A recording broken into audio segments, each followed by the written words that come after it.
Okay, so I wanted to make sorry.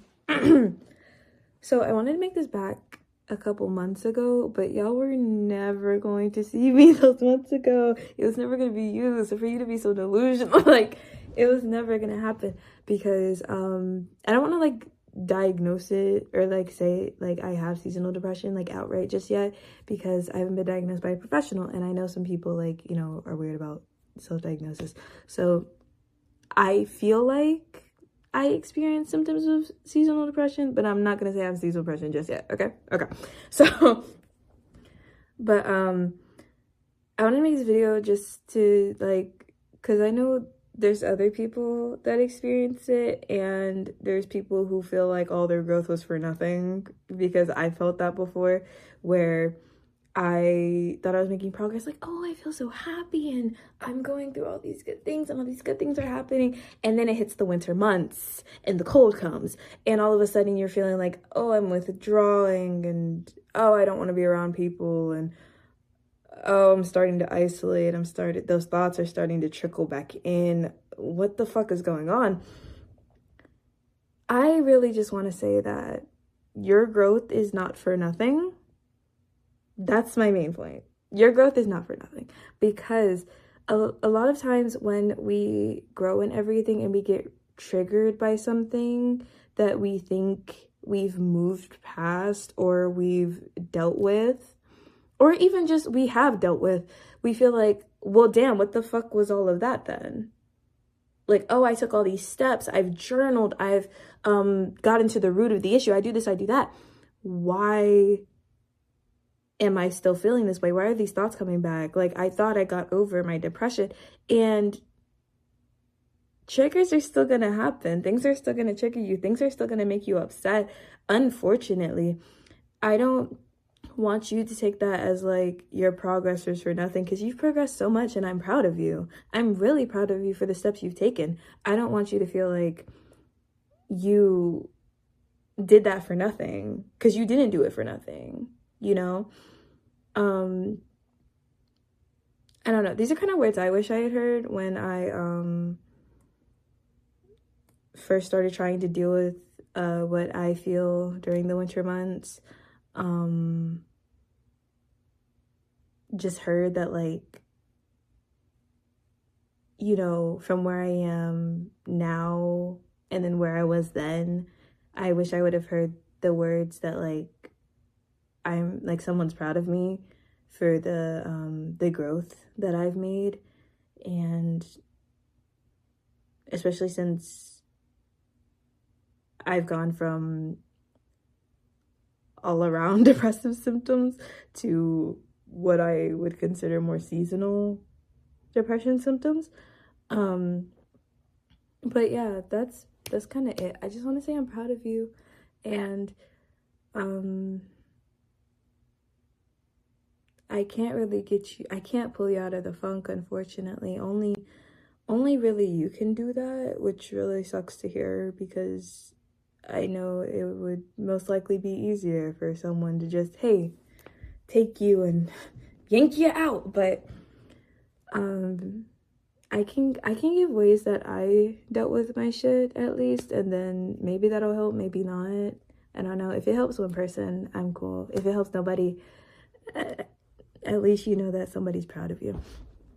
One way that I dealt with my stuff was learning to self-regulate. I feel my emotions very deeply, like very deeply. And I had to learn ways to calm myself down and counteract more negative thoughts. And for example, if I get to a point where I'm feeling bad about my body, or I'm feeling bad about my face, or feeling like some conflict about my identity or something like that, I have learned to counteract it with something not necessarily positive, because we can't just like always like dismiss the negative, you know? Like, I feel like, of course, negative has a negative connotation, but with some things you can be like, oh no, you could, like, I'm trying to you, like, say, like, you're thinking, I look so bad today, oh, I'm so ugly. You could be like, no, I don't. I'm just feeling this in the moment, and it's okay to feel it, but I'm not going to dwell on it. That's all you have to do. It's hard to get into that mindset, but that's what's helped me, at least now.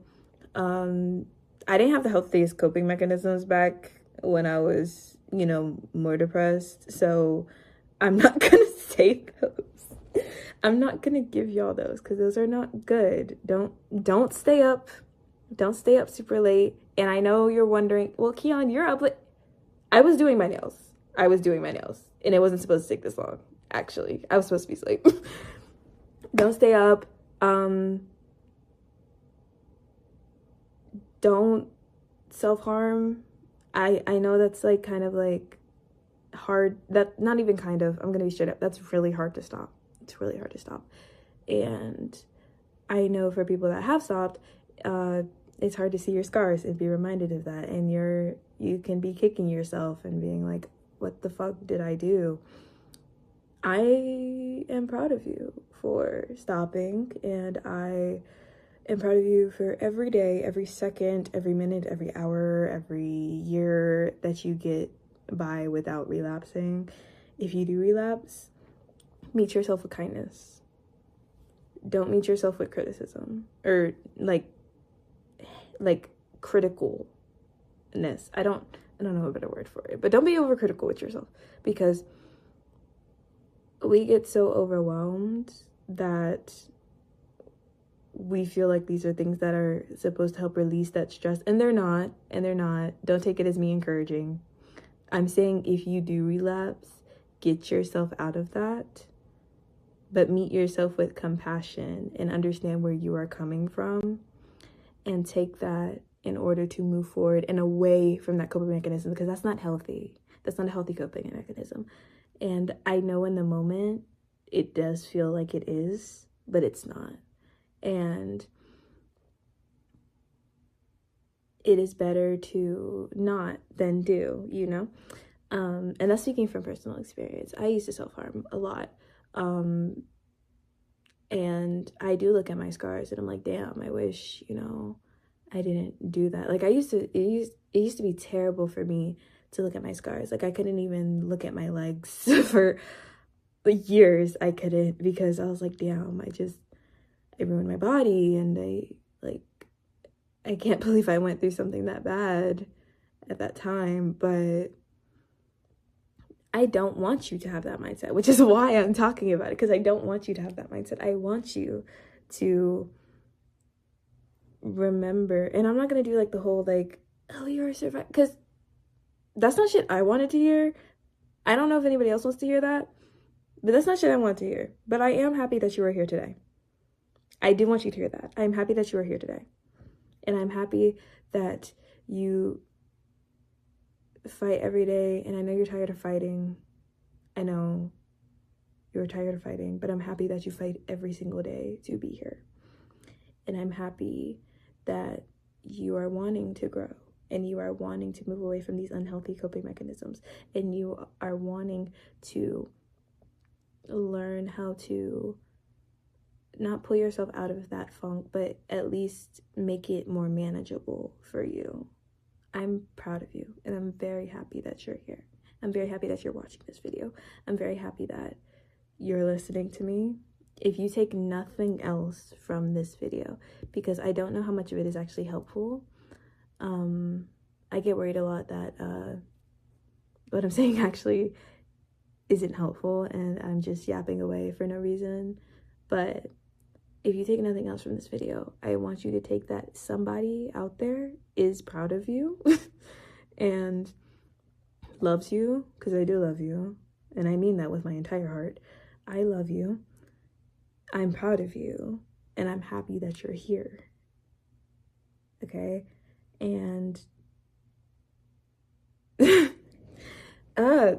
is kind of a hard video to make, because like I said, I've been through these things, so I'm trying to think of like what I would have wanted to hear, and what I would have wanted like somebody to say, and what I wish I could have said to myself back then.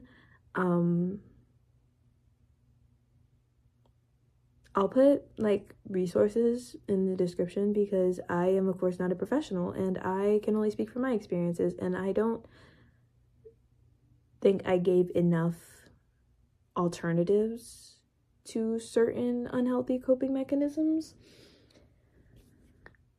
So I'm gonna put resources in the description. I love you so much. Good night.